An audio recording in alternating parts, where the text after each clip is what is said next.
notre nouveau chercheur membre du CEF, Juan Carlos Villarreal Aguilar. C'est à toi. Bonjour à tous, merci pour m'avoir invité. En fait, c'était fascinant d'écouter les nouveaux chercheurs. Et c'est la première fois en fait que j'ai une conférence en français. Donc, je vais vous torturer avec mon accent pendant 15 minutes. Bon, ça c'est. Donc, je viens du Panama, évidemment. Donc, ça fait 3 ans que je travaille à l'Université Laval, de la faculté au département de biologie. J'ai aussi le travail depuis cette année insurmontable de continuer la labeur de Serge Payet comme co-conservateur de l'herbier. Donc, je parle français depuis 3 ans et je travaille avec les plantes ébryophytes nordiques depuis 3 ans. Donc, j'apprends beaucoup de choses en même temps. Et j'aimerais bien commencer pour montrer mon labo. J'ai des étudiants gradués maintenant et des postdocs. Martha, étudiant de doctorat. Gabriel qui va venir. Étudiant de maîtrise qui commence cet été. Mais mon labo a été fortement construit par les étudiants de premier cycle. Donc, je suis très content. J'ai trouvé des étudiants très motivés. Donc, on a déjà soumis des articles. C'est important parce qu'ils font plus, la plupart de la recherche. Comme tout le monde sait, les profs, on passe presque tout le temps en écrivant des subventions. Ça, c'est le boulot. Donc, aujourd'hui, je vais vous présenter les labos. Et il y a plusieurs choses avec lesquelles je travaille, mais je vais vous présenter sur notre travail des objectifs sur les lichens et symbiose et des plantes, surtout des bryophytes. Donc, la symbiose, c'est comme le thème, le sujet du labo, et on utilise les lichens et des bryophytes et des plantes tropicales. Je vais vous montrer un diapo à la fin. Donc, pourquoi les lichens? On s'est coupé à droite. Pour moi, c'était très impressionnant quand je suis allé au nord du Québec. Dans l'avion, j'ai vu tout ça. Je pensais que c'était la neige.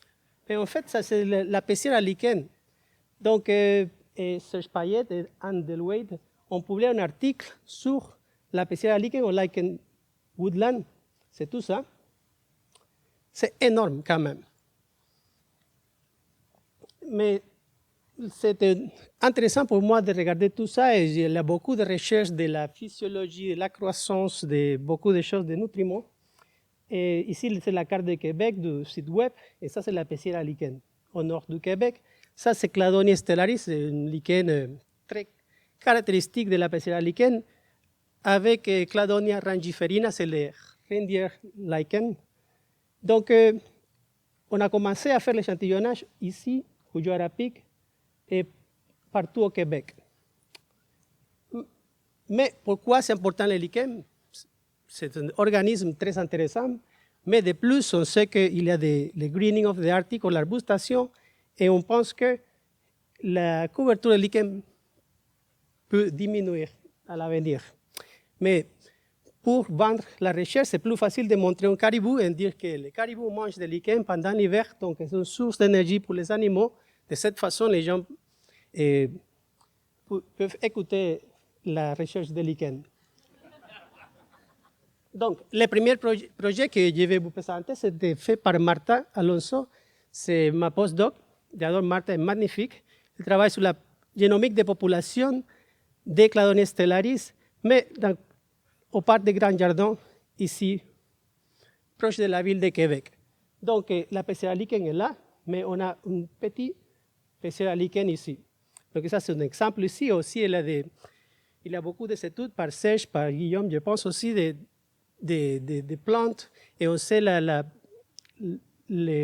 régime de feu au parc des Grands Jardins. Donc, la recherche se concentre sur Cladonia stellaris pour connaître la génomique des populations, aussi la clonalité, d'où viennent des populations d'ici, s'il y a un patron génétique entre Et chaque région a prévu, parce qu'il y a un feu récent, je pense que l'année 1991, et aussi la PCR lichen les plus ancienne. Donc, on utilise une technique qui s'appelle genotyping by sequencing pour analyser les données et comparer entre les deux.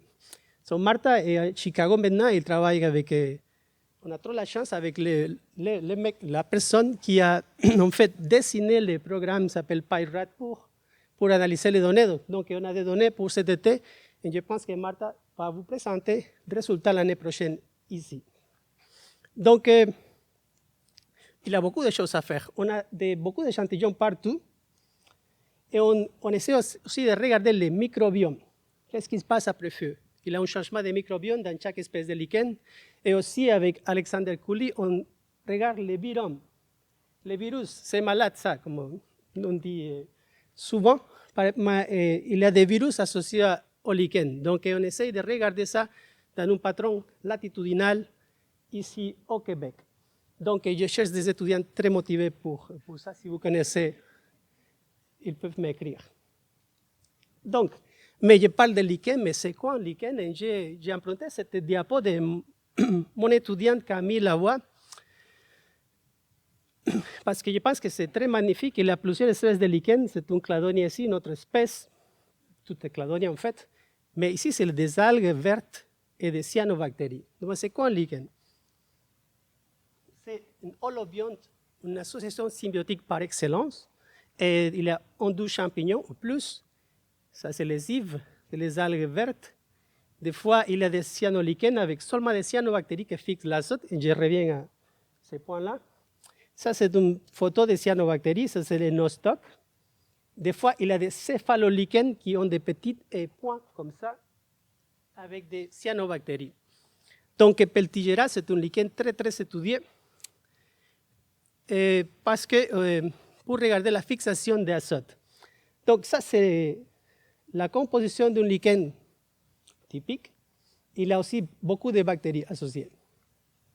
Donc, mais je m'intéresse beaucoup parce que j'étudie avec des bryophytes tropicales toute ma vie, donc je m'intéresse beaucoup à la symbiose entre nostocs et des plantes, et maintenant des lichens, mais il y a beaucoup d'informations du genre nostoc.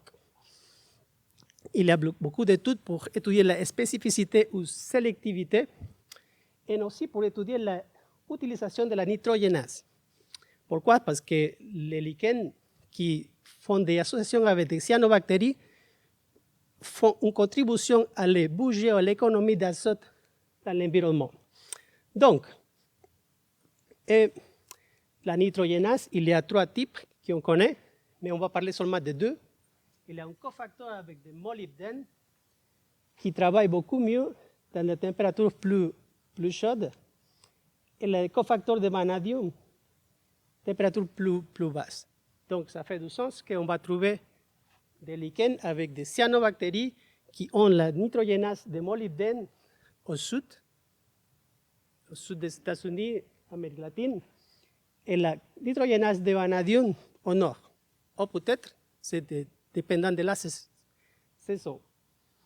Donc, ça, ce travail, c'est lidéré ou c'était dirigé surtout par Jean-Philippe Bélanger, et il se concentre sur Peltigera. On collabore beaucoup avec Jean-Philippe, mais la question pour nous, c'est on trouve ça partout dans chaque type de lichen, parce qu'il y a plus d'espèces que Peltigera. Je pense que vous connaissez ça. Donc, on a décidé de travailler avec Stereocaulum. C'est un genre de lichen très sympa, très facile de reconnaître, très difficile d'identifier jusqu'à espèces. Et il y a 12-15 espèces. Il y a des cyanobactéries, soit Stygonema ou Nostoc. Donc, il y a beaucoup de littérature sur Nostoc, pas beaucoup sur Stygonema. Et cette espèce-là, Pascal, c'est très important après feu. Donc, on revient au thème de feu. Donc, il y a plusieurs Stereocaulum par-ci, par-là, qu'on peut regarder. Donc, le deuxième projet, c'est la fixation, les bactéries qui fixent l'azote et les microbiomes du lichen de neige ou Stereocaulum. Spécificité, on essaie aussi de quantifier les métaux. et la diversité fonctionnelle et la contribution potentielle à l'économie d'azote dans l'environnement. Et je ne sais pas. OK, bon, ça c'est Stereocaulopascale. Ça c'est la céphalodie, ça c'est toutes les cyanobactéries, Stygonema en fait. Ça c'est les filaments. Et c'est difficile de trouver des hétérocystes, c'est les cellules dans lesquelles l'azote est fixé. Mais on sait aussi, selon les études de Serge et plusieurs gens des années 90 et 80, que Stereocaulopascale est un composant à préfet de la Pessière à lichen. Donc on pense que c'est une espèce très intéressante, à des symbioses avec les cyanobactéries, et on ne connaît pas beaucoup sur la biologie. Donc Camille, mon étudiant de premier cycle, on a ramassé beaucoup d'échantillons partout. Ça, c'est tous les échantillons. Ce n'est pas important de regarder les espèces, mais c'est seulement pour voir que l'échantillonnage n'est pas dense, mais ce n'est pas assez pour une étude. Je pense qu'on peut ramasser toute la vie et on ne va jamais trouver un bon échantillonnage, mais on est content avec ça pour donner une étude, pour faire une étude préliminaire de la diversité. Donc, on a tous les échantillons, on a décidé de cibler quelques marqueurs génétiques qui sont utilisés pour étudier la diversité de nos stocks. Et il y a quelques espèces. Ici, on voit que Pascal est en pourpre. Et on voit que nos stocks, dans l'arbre phylogénétique, il y a des diversités. Les branches sont longues quand même. Mais quand on regarde Stygonema, il n'y a pas beaucoup de diversité génétique. C'était surprenant. Tout le monde cherche un patron, mais il n'y a pas de patron ici. Et on regarde par biome, on parle de la toundra, on parle de la forêt boréale. Et ils sont partagés, la même souche presque, partout. Et Pascal est partout, indépendant de la location. Donc, ça veut dire quoi exactement? Que c'est possible qu'il y ait une sélectivité vers un type de Stygonema. Peut-être, ou peut-être il y a un taux d'évolution moléculaire plus long. Donc ça, c'est intéressant et on commence maintenant à explorer un peu plus sur la diversité. Mais on voulait savoir aussi, bon, est-ce qu'il y a de la nitrogénase alternative avec des cofacteurs de vanadium? Et en effet, il y a. Et on a trouvé une analyse de méthode, je n'ai pas présenté ici l'analyse, mais on a fait aussi des séquençages et on a trouvé qu'il y a les deux nitrogénases dans chez Stygonema. De plus, on a fait des études avec une technique qui s'appelle qPCR et des transcriptomes pour regarder l'expression. Et en fait, la nitrogénase est fonctionnelle dans n'importe quelle température. Donc, on commence à trouver de nouveaux résultats qui sont différents que les résultats qu'on connaît sur la nitrogénase alternative de vanadium. Mais il y a beaucoup de choses à faire. Ce n'est pas fini, donc je cherche des étudiants pour regarder la sélectivité. Par exemple, on trouve des stéréocaulum, on va échantillonner les mousses à côté. On va échantillonner les sols. Pardon? Oh, on va échantillonner les sols. Pour vérifier, on va utiliser des cultures aussi pour vérifier si la diversité génétique, parce qu'on a quelques marqueurs, mais c'est important d'avoir plus de couverture, plus de marqueurs moléculaires. Et aussi, on est intéressé de développer la symbiose, la communication entre les bactéries et les champignons à niveau moléculaire. OK, donc, ça c'est le lichen. Mais j'ai fait mon doctorat avec des bryophytes, pas exactement la mousse, un groupe qui s'appelle des anthocérotes, c'est un groupe en fait obscur, petit, pas très intéressant pour tout le monde presque, mais il y a beaucoup de choses biologiques des anthocérotes. Un jour, je vais donner une conférence, je pense que c'était fascinant en fait. Donc, mais la mousse, c'est plus attirant quand on parle de bryophytes. Et dans la forêt boréale, surtout avant, en Europe, il y a des études en Nature, plusieurs journaux comme ça, avec la contribution des cyanobactéries associées aux mousses. Il y a des études pareilles ici, je pense que Mélanie a fait des études, et Nicole Fenton aussi, et Jean-Philippe Bélanger, et on sait qu'il y a une contribution énorme des cyanobactéries associées aux mousses. Surtout des Pleurotium communes, c'est les espèces plus communes.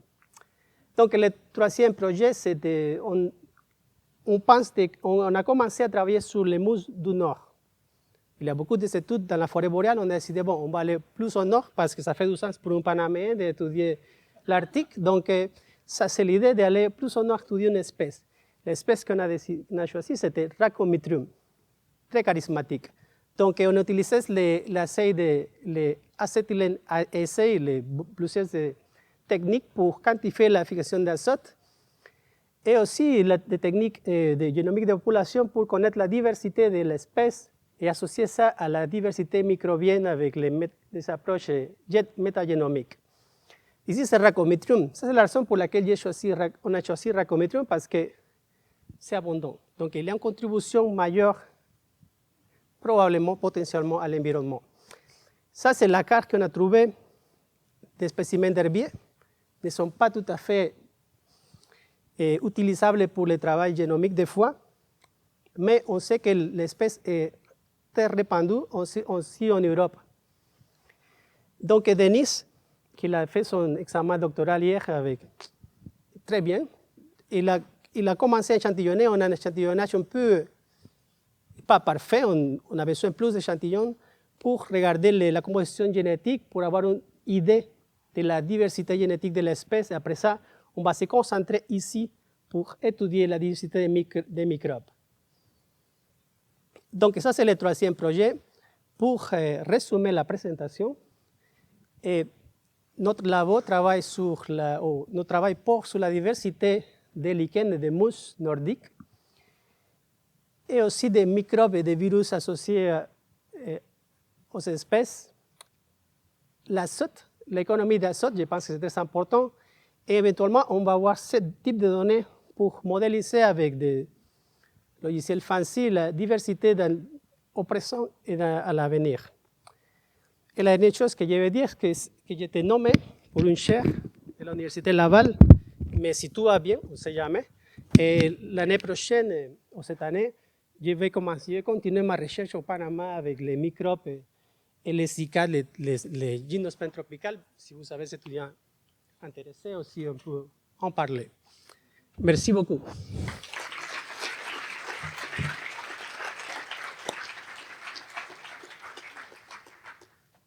Pour une fois, on en a un qui souhaitait avoir des questions. Donc, on a un peu de temps pour une ou deux questions. Des questions parce que je pars aujourd'hui, donc il n'y a pas beaucoup de temps. C'est maintenant ou jamais. Ah, dans le fond, là-bas. Oui, bravo, très intéressant. Qu'est-ce qu'on sait sur le rôle de ces micro-organismes-là sur le cycle de l'azote en tant que tel? Là? Est-ce que c'est quantifié? Quelle quantité d'azote est fixée par ça? Puis, est-ce que c'est ce qui peut être relayé, évidemment, à tout le reste de l'écosystème? Bon, ça dépend si vous parlez de lichens ou de bryophytes. En général, les deux. Là. Donc, il y a des études d'acetylene reduction. Comment on dit ça en français? Bon. La réduction d'acétylène, je pense. Mais on sait que ça dépend aussi de la température, la date, et l'heure, beaucoup de choses qui peuvent influencer. Donc, il y a des études. Je ne connais pas par cœur des chiffres, mais il y a des études, surtout à l'ouest du Canada. Et il y a des études aussi sur des mousses par Jean-Philippe Bélanger. On a des estimations, oui, c'est vrai, mais je ne sais pas exactement les chiffres. Mais c'est important, mais parce que si on pense à la forêt boréale, c'est un tapis de mousse immense. Donc, si on va ajouter ça, les valeurs additives, c'est sûr qu'ils font une contribution. Mais je pense qu'il n'y a pas un chiffre pour le Québec, par exemple. Mais c'est important, je pense que oui, tout à fait. Merci. Une autre petite question, peut-être? Qui? Oui, allô? Ici? Bonjour. Merci pour la présentation. Je me demandais, Dans les lichens, tous les lichens qui sont calicioïdes, est-ce que vous vous intéressez à ces organismes-là et qu'est-ce qu'on connaît des calicioïdes dans la zone arctique? C'est une très bonne question et je pense qu'en fait, il y a un étudiant qui va commencer à travailler dans une forêt ancienne qui est, je pense, gérée pour la communauté Huron. S'appelle Philippe Beldoyon. Il va commencer la maîtrise avec moi et Louis Bélanger. Et il s'intéressait sur les calicioïdes. Donc, pour moi, c'est nouveau parce que comme je suis nouveau au lichen aussi, je sais que c'est comme un indicateur de la forêt ancienne. Mais j'imagine que c'est une famille, ce n'est pas seulement quelques espèces, donc il y a des familles ailleurs. Donc, c'est très intéressant la question parce qu'en fait, on a décidé de cibler les calicioïdes pour son travail de maîtrise. Et aussi, parce qu'il y a un chercheur qui s'appelle Troy McMullen d'Ottawa qui travaille sur la taxonomie aussi des calicioïdes. Mais je ne connais pas plus que ça maintenant. Merci beaucoup, Juan Carlos. Merci beaucoup.